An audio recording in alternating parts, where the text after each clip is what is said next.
All right, so this is my second attempt at air layering, and you can see we take a razor and we scrape off the cadmium there so that you expose all of the flesh under there.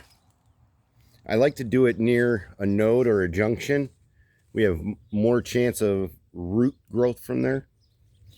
And then I take a Ziploc with some damp potting mix, and I put a slit with some drain holes, and we wrap it just like so right around,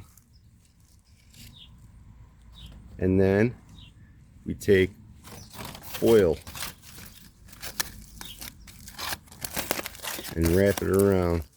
And remember, we got the drain holes, so it's going to drain. It's not going to collect moisture there, and the foil will keep the sun off of the root ball when they start forming roots.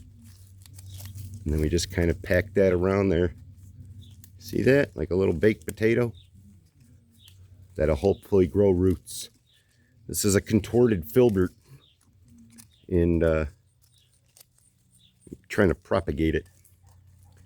So a little tip for you right there with those hard to do plants. This is one of the best ways that I've researched to propagate.